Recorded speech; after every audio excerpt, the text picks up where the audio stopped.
That's what's crazy about this situation. DJ Envy and his wife are still upset at criticism. When you have a podcast, DJ Envy is on a nationally syndicated radio show. A radio show that is streamed online, that is very popular. They critique everybody. They have an opinion about everybody, everybody's husband, everybody's wife. They have a particular opinion on a bunch of different people and topics. But as soon as somebody criticizes DJ Envy and his wife, they want to go on the defensive.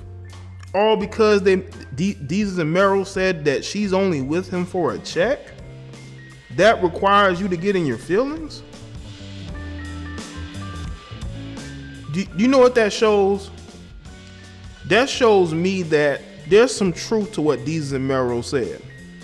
Now, if a regular podcaster who doesn't have the following of Deezus and Meryl said that, it wouldn't be an issue. But because Deezus and Meryl are more well known, shout out to 2 Block, appreciate that. Because Deezus and Meryl are more well known, I guess the truth hurt just a little bit more. And I guess they don't want that perception to be out there, because DJ Envy's wife, Gia, had no issues with the media and other people criticizing DJ Envy. Just completely trashing him, disrespecting him, making fun of him. She had no issue with that. She probably laughed at the jokes that were said about him. She probably laughs when Charlamagne the God makes fun of him.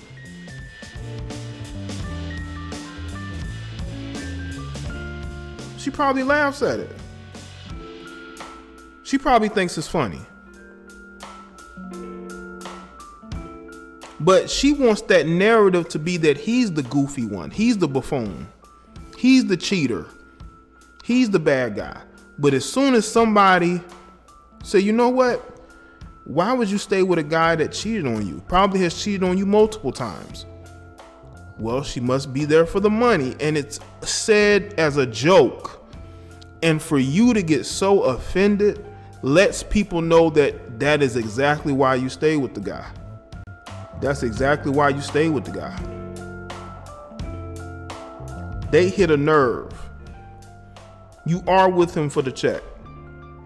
You're with him because you said he's a good father. He probably does more parenting than she does. She doesn't seem like the type that wants to sit up there and be a parent 24/7. That's just me.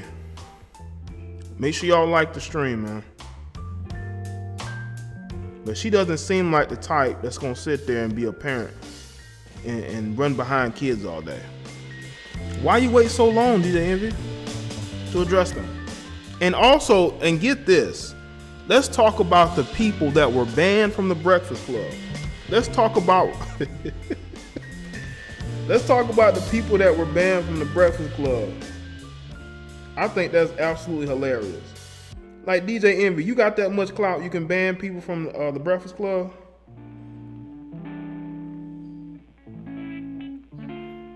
I mean, that is ridiculous. You that thin skin? Joe Budden doesn't even talk about people like that. And you ban Rory, the co-host. Now this is the sidekick.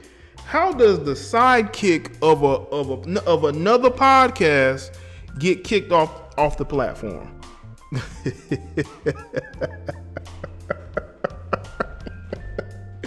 They kicking sidekicks on platforms off of the show. Now, I'm gonna read this other article from Hot New Hip Hop, and they wanted to ask Joe Budden what he thought about these people being banned off the show.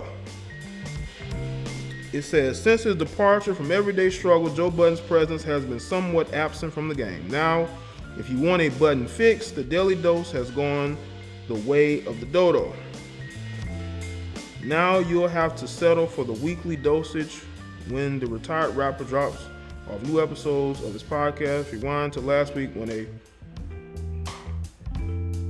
this was Something pop off live on air. Listeners were glued to their seats as DJ Envy traded barbs with Deezus and Merrill during their appearance on The Breakfast Club. An interesting role reversal towards DJ Envy seeking respect on his name. Ultimately, the conversation made for a few viral moments, and it wasn't long before Deezus and Merrill were clowning Envy on their show. In the wake of the whole debacle, Bud naturally chimed in with his own sordid Breakfast Club history.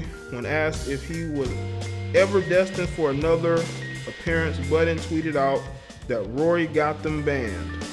For those who don't know, Rory is one of Joe's homies and host of the Joe Budden podcast, and generally seems like an all-around nice guy. He has to wonder what he did to merit such a harsh punishment. What's going on, Sweet D?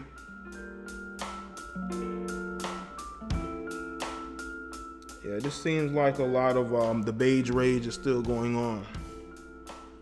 On yesterday's episode of Joe's podcast, they spoke about exactly that. Roy revealed that he originally discovered he was banned after Charlamagne called him like, "Yo, what did you do to DJ Envy?" Rory played ignorant, and Charlamagne claimed that the ban was indeed in effect. Roy claimed that he suspected it was something podcast related, but remarked that Envy hardly kept the same energy during a recent face-to-face meeting. "I didn't say shit about his wife," said Rory, "so I'm calling hypocrite." Let's see. In true Budden fashion, he stepped up to play devil's advocate.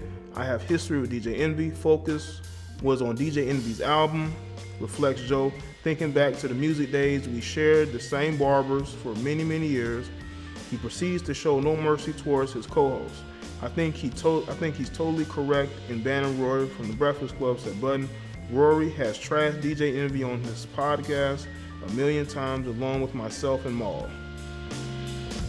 He went on The View in a white jacket," retorts Rory. "What was I supposed to do?"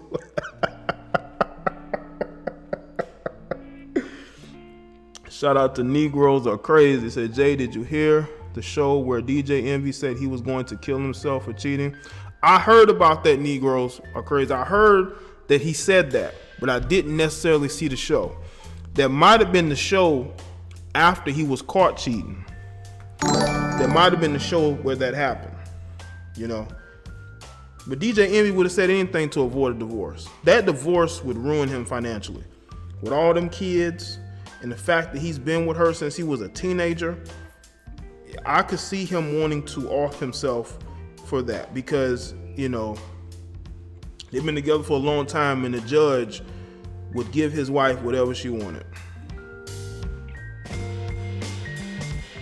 And I think he knows that.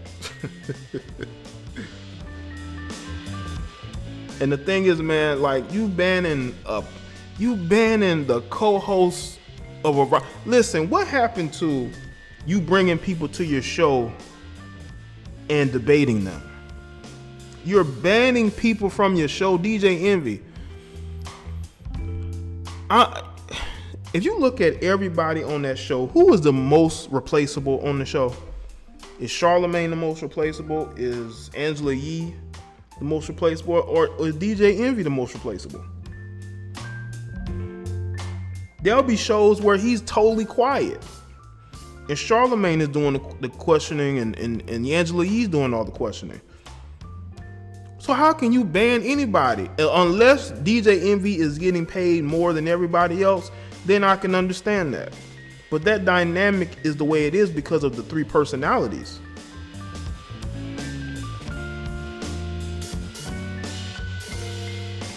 And the fact that you're kicking people off your show because they make jokes about you. But DJ Envy, I thought you said people can make jokes about you all day. Didn't that what you said? Tell Deezus and Merrill? Didn't you tell Deezus and Merrill that they can clown you all day but not your wife? That's not true. That doesn't seem to be true. It seemed to me like you're a little hurt.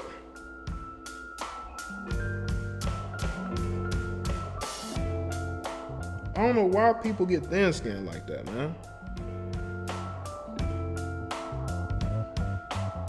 It shouldn't be like that. Bring people to your show and you debate. You have the top radio show out there. Why don't you bring them to the show, debate them? You know what, greatness? It's interesting that you said that, because I was watching The Breakfast Club. I was watching one of the Breakfast Club episodes. Or, I wasn't. I was scrolling throughout my subscription timeline. And I saw an interview they did with a porn star. And I'm saying to myself, I didn't even know who the porn star was. Now, I know a few porn stars, but I didn't know who this chick was. And I said to myself, damn, this is how far they have fallen. Because the Breakfast Club was known for high quality interviews.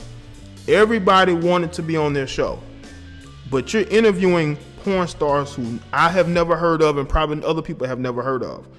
And they're asking her questions as if she's an intellectual, as if she's out here helping communities and shit like that. I'm like, damn, this is where you're they're going the Hot 97 route. You're just slipping and slipping and slipping. Your guest quality sucks. Nobody wants to go there anymore. No matter if Charlemagne's there or not. You're interviewing people who nobody wants to see. You're interviewing wannabe activists that ain't doing shit but collecting an appearance fee. They not really doing nothing for the community. You've had Angela Rao on your show about 3 or 4 times. And some of these other so-called activists. But all you do is see it. They activists, but you only see them on TV. You never see them in the community. All you see them at is on Twitter and on CNN. That's the only time you see these activists, quote unquote. But I remember the Breakfast Club in 2012 and 2013. They had high quality guests. But they would have never brought on no porn star, no phys-ots. But now you're bringing on porn stars and phys-ots. They didn't even know the chick was a retired porn star. But obviously somebody must be wanting to screw that chick because they had her on the show. I don't know if one of the producers there probably made some promises, but some of these guests that they have on their platform, I mean, you have to scratch your head.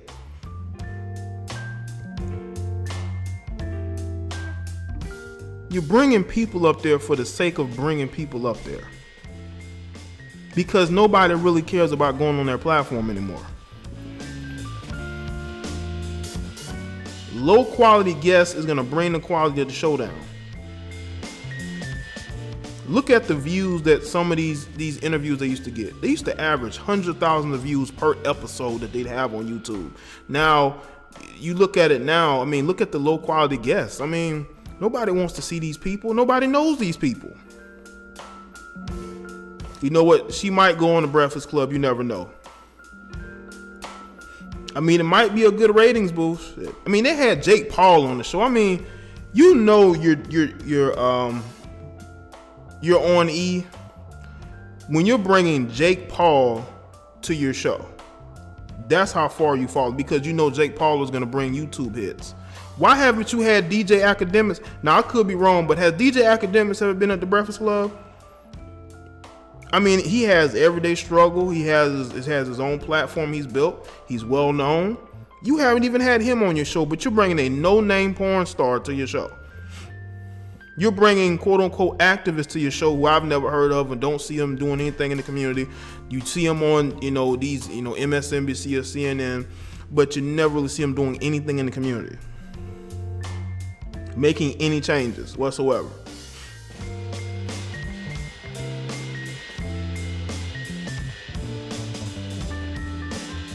Jada had Maxine from Living Single today. Are you serious, Tony? Jesus Christ. I mean, they had Jay-Z on the show, for goodness sakes. Kanye West twice. Do you think Kanye West would ever go to that show again? Do you think Jay-Z will ever go to that show again?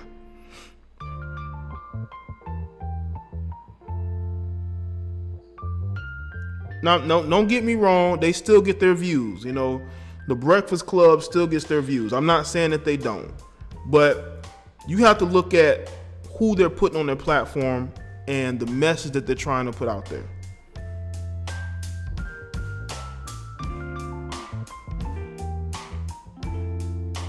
I'm pretty sure they've had the mayor up there, but that was during political seasons. That's when people are voting. So of course, you're gonna have politicians on the show. Monique was their biggest draw probably in a while. They've had some. I think Michael Blackson was a big draw, but Michael Blackson's well known. I can see why Michael Blackson would be there. Kevin Hart. You know, Breakfast Club is basically the Kevin Hart extension of Kevin Hart's platform. You know, anything Kevin Hart is welcome on that platform. Yeah, Angela Ride's been on there I don't know how many times, man.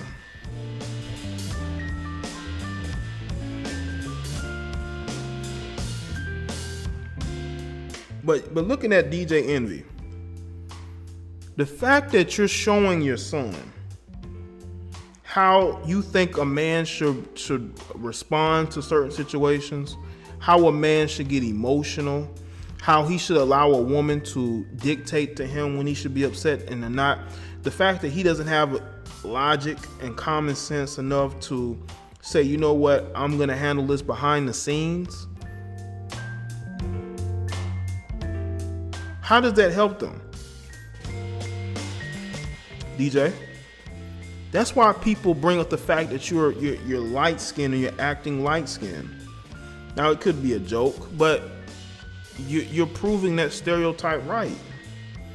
The fact that you and your wife are still upset about this is troubling. I know some people get upset at what I'm saying, but understand the fact that this man could have handled this a completely different way, and he chose not to because he wanted to impress his wife, who does not care about him.